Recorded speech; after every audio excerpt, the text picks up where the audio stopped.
नमस्कार। आकाशवाणी जयपुर अजमेर से प्रस्तुत हैं प्रादेशिक समाचार।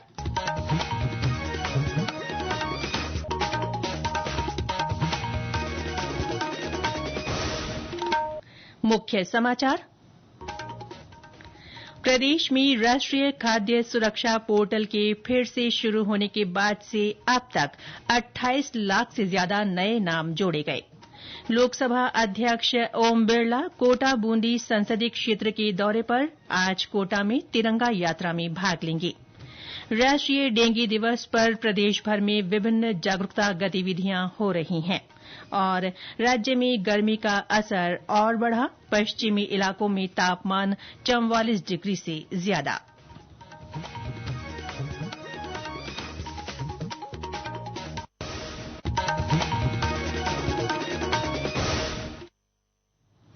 समाचारों के साथ मैं रितिका गुप्ता और अब समाचार विस्तार से। प्रदेश में राष्ट्रीय खाद्य सुरक्षा पोर्टल के इस वर्ष 26 जनवरी से फिर से शुरू होने के बाद से अब तक 28,14,000 से अधिक नए नाम जोड़े जा चुके हैं। खाद्य सुरक्षा विभाग की ओर से लोगों को खाद्य सुरक्षा का लाभ लेने के लिए पोर्टल पर नाम जोड़ने के लिए लगातार प्रेरित किया जा रहा है।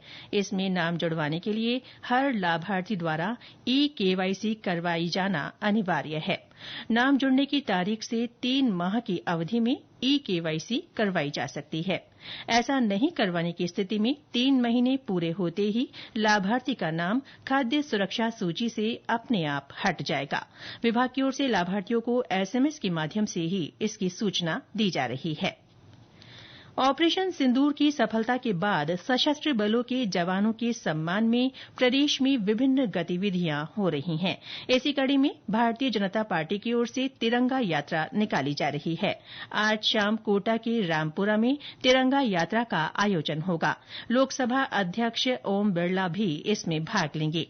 पाली में कल राजकीय बांगड़ महाविद्यालय में ऑपरेशन सिंदूर के 25 फीट लंबे बैनर के साथ एक विशाल तिरंगा पतंग उड़ाई गई।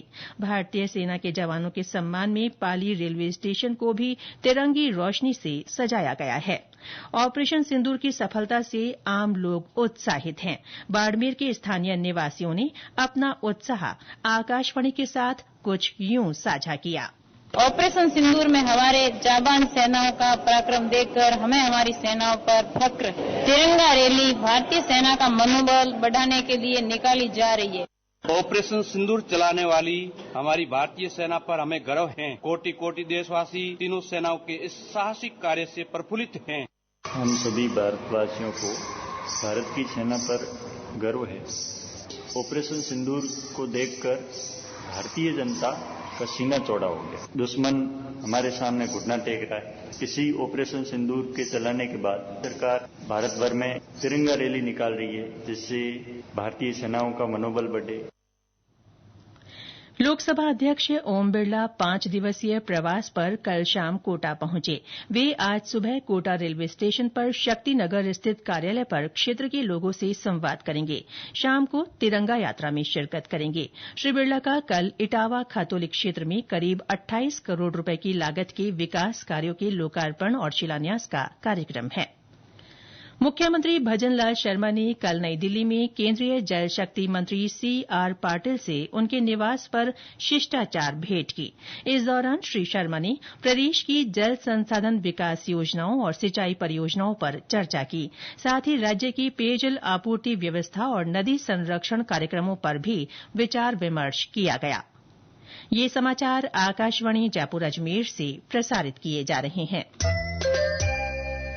प्रादेशिक समाचार बुलेटिन आप हमारे एक्स हैंडल @AIRnews_जयपुर, YouTube channel Rajasthan AIR news और फेसबुक AIR न्यूज राजस्थान पर भी सुन सकते हैं। साथ ही आप हमारी वेबसाइट newsonair.gov.in पर भी समाचार सुन सकते हैं और संबंधित फोटो तथा वीडियो देख सकते हैं। आज राष्ट्रीय डेंगू दिवस है। इस दिवस को मनाने का उद्देश्य लोगों में डेंगू बुखार के साथ साथ अन्य वेक्टर जनित बीमारियों की रोकथाम के प्रति जागरूकता बढ़ाना है। इस वर्ष की थीम है देखें, साफ करें, ढकें, डेंगू को हराने के उपाय करें। इस अवसर पर राज्य में विभिन्न गतिविधियों के माध्यम से लोगों को जागरूक किया जा रहा है। चिकित्सा और स्वास्थ्य विभाग की प्रमुख शासन सचिव गायत्री राठौड़ ने बताया कि सभी जिलों में विद्यार्थियों, कर्मचारियों और जन समुदाय को पोस्टर, नारा लेखन, पैम्पलेट तथा सोशल मीडिया के माध्यम से जागरूक करने के निर्देश दिए गए हैं। जन स्वास्थ्य निदेशक डॉ रवि प्रकाश शर्मा ने बताया कि वर्ष 2021 के मुकाबले राज्य में डेंगू के मामले में 37% और इसके कारण होने वाली मौतों में 91% की कमी आई है। हनुमानगढ़ में डेंगू दिवस पर एंटी लार्वा गतिविधियां आयोजित की जा रही हैं। मुख्य चिकित्सा और स्वास्थ्य अधिकारी नवनीत शर्मा ने अपील की है कि लोग कूलर और अन्य स्थानों पर भरे हुए पानी की लगातार सफाई करें ताकि मच्छरों को पनपने से रोका जा सके। राष्ट्रीय डेंगू दिवस मनाया जा रहा है। इसके तहत हमारे जितने भी स्वास्थ्य केंद्र हैं वहां पर विभिन्न अभियान चलाए जाएंगे।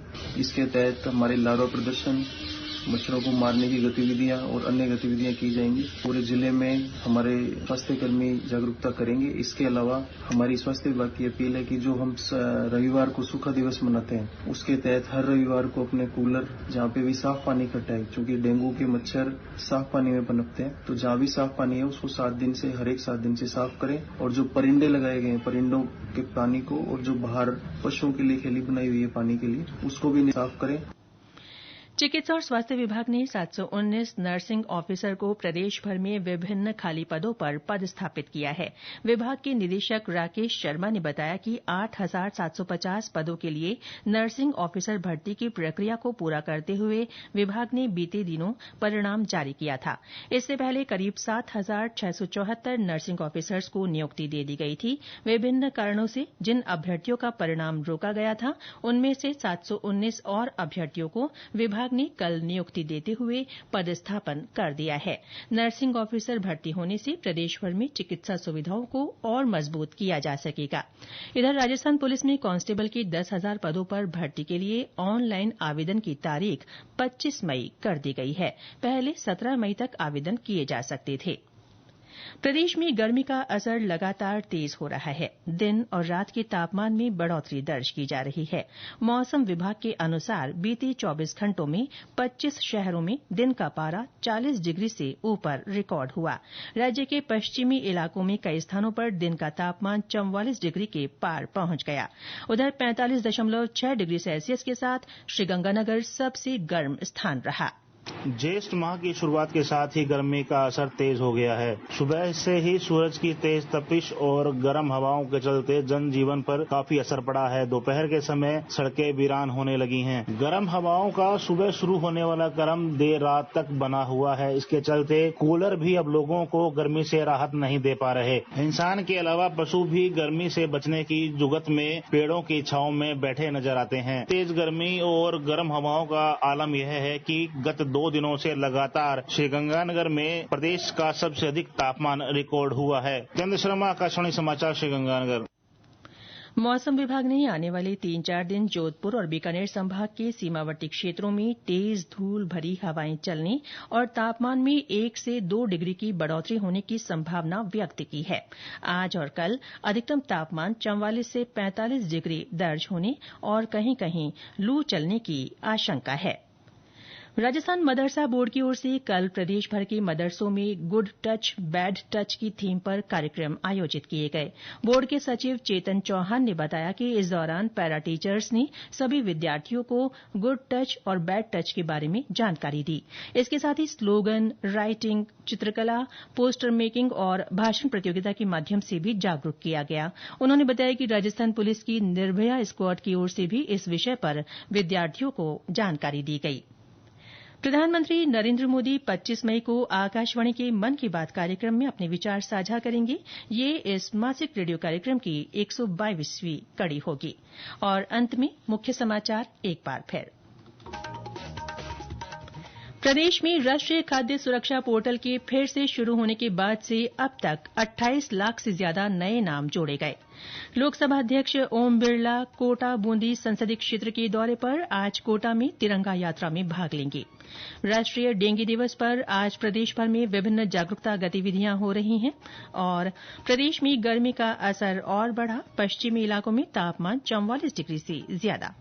इसके साथ ही प्रादेशिक समाचार बुलेटिन समाप्त हुआ। हमारा अगला बुलेटिन दोपहर 1 बजे प्रसारित होगा। नमस्कार।